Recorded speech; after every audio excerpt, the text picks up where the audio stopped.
Selam millet, nasılsınız? Umarım herkes çok iyidir. Ben çok iyiyim ve bugün sizlere değişik bir video ile geldim. Belki bazılarınız biliyordur, ben son 3 yıldır İspanya'da yaşıyordum ve şu an İngiltere'de yaşıyorum son 1 yıldır. Ve İngiltere'ye ilk geldiğimde böyle dikkatimi çeken birkaç olay olmuştu. Bunlar böyle uzun zamandır aklımdaydı aslında. Nedenlerini araştırmak, ne olduğunu öğrenmek.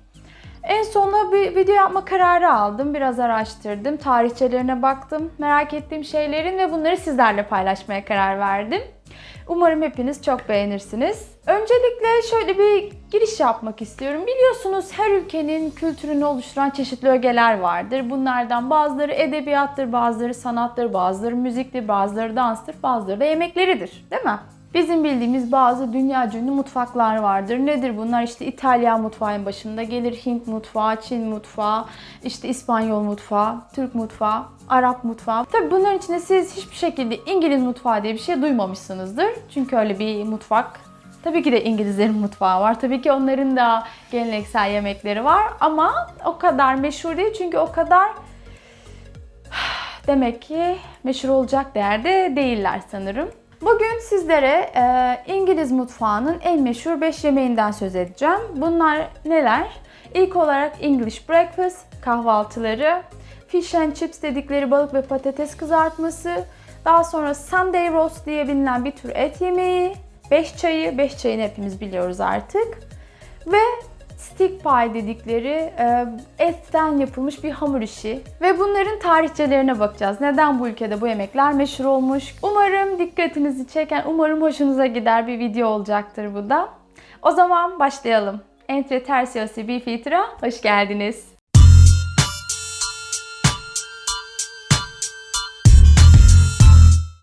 Evet, şu an dediğim gibi İngiltere'de yaşıyorum ve genel olarak gittiğim ülkelerde öyle yeme içme konusunda çok bir adaptasyon sorunu bir şey yaşamam. Hiçbir şey bilemez, beğenemezsem giderim klasik McDonald's'ta, Burger King'de bir şey yer geçerim. Ama tabii bir ülkede yaşamaya başlayınca mecburen onların mutfak kültürlerine de bir şekilde adapte oluyorsunuz. Bir şekilde o insanların yediği şeyleri siz de yemeye başlıyorsunuz. Şöyle ki İngiltere'nin de meşhur bir English breakfast tabiri var. Bizim turistik şehirlerde, Çeşme'de, Bodrum'da görmüşsünüzdür çok fazla.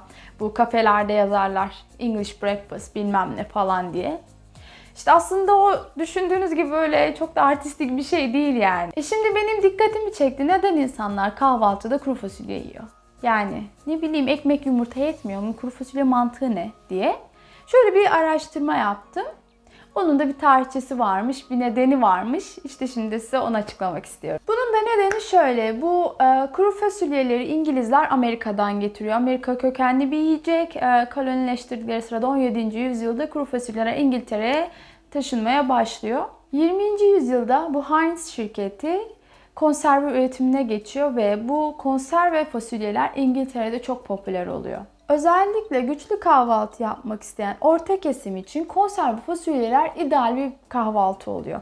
Hem pratik hem besleyici hem gün boyunca onların ihtiyacı olacağı enerjiyi onlara sağlayan bir yiyecek. O yüzden bu popüler olan konserveler daha sonra toplumun tüm kesimine yayılıyor. Burada kahvaltıda size bir tip olarak vermek istediğim bir şey daha var. Yarın bir gün İngiltere'ye gelirsiniz. Abi deneyin bakalım nasılmış bu İngiliz breakfast'ı, İngiltere'de nasılmış derseniz. Bir de black pudding dedikleri bir şey var. Kısacası bu da bir domuz ürünü. Şöyle söyleyeyim. Domuz kanının pıhtılaştırılmasıyla oluşan böyle mozaik pasta gibi görünen bir şey. Demek istediğim sadece ne olduğunu bilin. Tamam mı? Black pudding dedikleri şey domuz kanından yapılan bir yiyecek. Evet, ikinci çok bilinen yemekleri de fish and chips'tir. Yani balık ve patates kızartması. Evet, bildiğimiz balık ve patates kızartması. O kadar.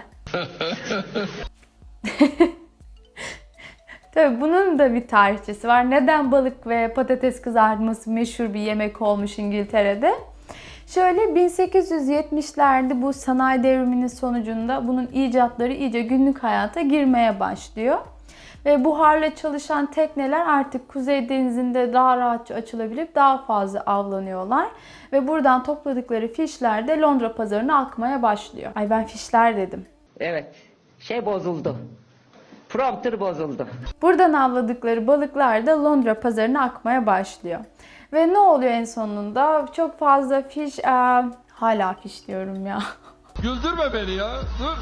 Sonuç olarak bu artan balık üretimiyle balık dükkanları, kızarmış balık satan dükkanlar da artmaya başlıyor ve insanların artık böyle bir aperatif olarak tüketmeye başlıyorlar. Yani böyle hani bize külahta çekirdek falan alırız ya, bunlar da böyle kağıda sarılmış bir şekilde patates kızartması ve balık kızartması almaya başlıyorlar.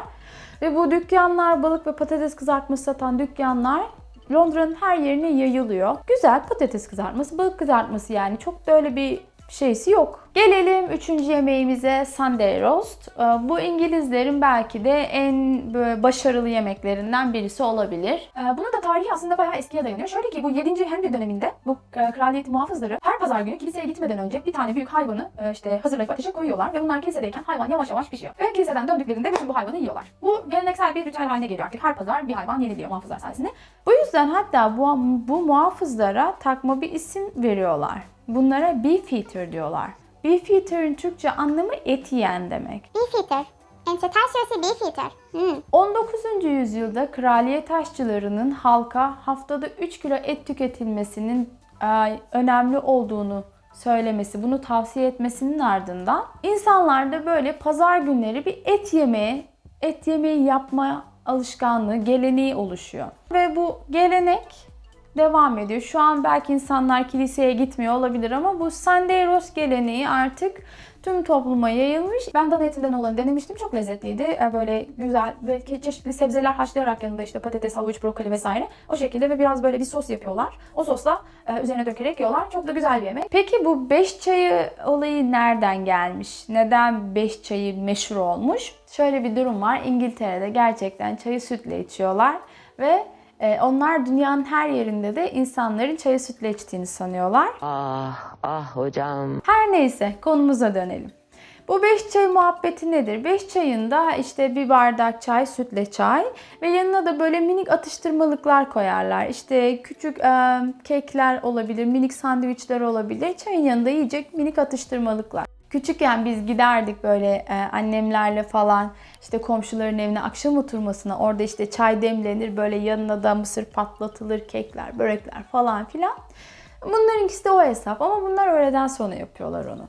O da şuradan geliyor. Kraliçe Victoria döneminde 7. Bedford Düşesi Ana günlük sadece 2 öğün yemek yediği bir diyet uyguluyor. Ancak bu diyet yüzünden öğleden sonraları bitkin ve halsiz düşüyor. O da şöyle bir çözüm buluyor. Öğleden sonra saat 3 ile 5 arasında odasında bir bardak çay ve yanında minik atıştırmalıklar tüketiyor.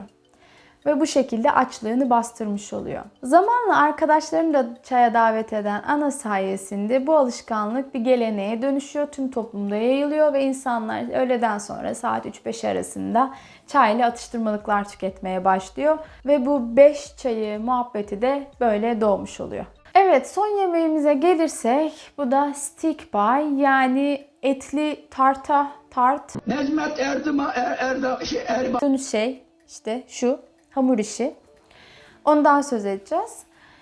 İngiltere'de insanlar bu çeşit bu stick pie, kidney pie, chicken pie falan. Pie yani. Bunlardan tüketiyorlar bol bol. Peki bu stick pie'in tarihi nedir? Tarihçesi nedir? Nasıl bulmuşlar bu yemeği? Biliyorsunuz ki İngiltere bir ada ülkesi. Maalesef öyle zeytinyağları, meyveler, sebzeler falan öyle çok yok burada. O yüzden halk daha çok hayvansal yağlar, tereyağları vesaire bunları kullanıyor yemeklerinde. Bu katı yağların yoğrulabilmesi, şekil alabilmesi de bu hamur işlerinin, hamurdan yapılan pasta, börek tarzı şeylerin doğumuna neden oluyor. İnsanlar aylar boyu süren deniz yolculuklarına çıkıyorlar İngiltere'de ve yanlarına uzun süre dayanıklı olabilecek yemekler almak istiyorlar. Yani aslında şöyle düşünebilirsiniz. İnsanlar hamurdan tupper yapıyorlar. Hem pratik, hem yer kaplamıyor, hem taşınabilmesi kolay. İnsanlar bu şekilde hamurun içine et vesaire istedikleri ne varsa koyup pişirip bunları deniz yolculuklarında yanlarına alıyorlar. Evet, Benim size İngiltere'nin yiyecekleri hakkında söyleyebileceğim şeyler bu kadar. Aslında gidip bölgesel daha farklı, daha kültürel yemekler, yiyecekler bulabilirsiniz. Ama bunlar hani tüm ülkeye mal olmuş, çok meşhur olan yiyecekler. O yüzden ben size söylemek istedim. Öyle gördüğünüz gibi çok da böyle aman aman bir ülke değil İngiltere mutfak konusunda. Öyle çok çeşit, envai çeşit işte alengil yemekleri falan da yok yani. İnsanların yemek pişirme gibi bir özelliği yok denilecek kadar az. Yani gerçekten konserve ürünler, paket ürünleri çok fazla. Zaten İngiltere'nin her yerinde, her köşe başında dünya mutfaklarını görebilirsiniz. Ben İngiltere'de Londra'ya 25-30 dakika uzaklıkta bir şehirde yaşıyorum. Nüfusu yaklaşık 120 bin civarında. Ve burada sayamayacağım kadar çeşitli dünya mutfağından restoranlar var. Japon mutfağı, Tayland mutfağı, Çin mutfağı, Hint mutfağı, İtalyan mutfağı, İspanyol mutfağı, Arap mutfağı, Lübnan mutfağı, Yunan mutfağı, Türk mutfağı. Yani ne ararsanız var. Çünkü insanlar kendi yemeklerini değil daha çok farklı ülkelerin yemeklerini tüketir olmuşlar. Zaten sürekli dışarıda yemek tüketiyorlar ve bunların hani herkes durumuna göre, eğer senin durumun biraz iyiyse düzgün gidip düzgün yemekler yiyorsun. Daha böyle restoranlarla, daha sağlıklı. Eğer gelir durumun düşükse direkt gittiğin yer ya McDonald's ya Burger King. Hep böyle fast food restoranları ve zaten insanları da görebilirsiniz. Fakir insanlar daha çok şişmandır burada. Zengin insanlar daha düzgün şekildedir. Çünkü insanların yeme içme alışkanlıkları gerçekten çok kötü seviyede. Çok özledim Türkiye'yi, yemeklerini. Her neyse ben daha fazla böyle memleket aşkıyla yanıp tükenmeden videoyu kapatmak istiyorum. Umarım hoşunuza giden bir video olmuştur.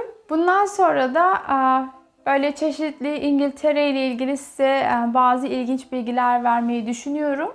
İspanya'da aklımda olan konular arasında eğer farklı videolar görmek istiyorsanız, eğer merak ettiğiniz konular varsa İngiltere ile ya da İspanya ile ilgili bir Türk gözünden lütfen yorumlara yazmayı unutmayın. Kesinlikle hepsini okuyorum ve elimden geldiğince eğer yapabileceğim videolar çekip sizlerle paylaşmak isterim. Her neyse lafı fazla uzatmadan videoyu bitiriyorum. Ne yapıyoruz? Abone oluyoruz, beğeniyoruz, yorum yapıyoruz ve videoyu paylaşıyoruz. Kendinize iyi bakın. Görüşmek üzere. Bay bay.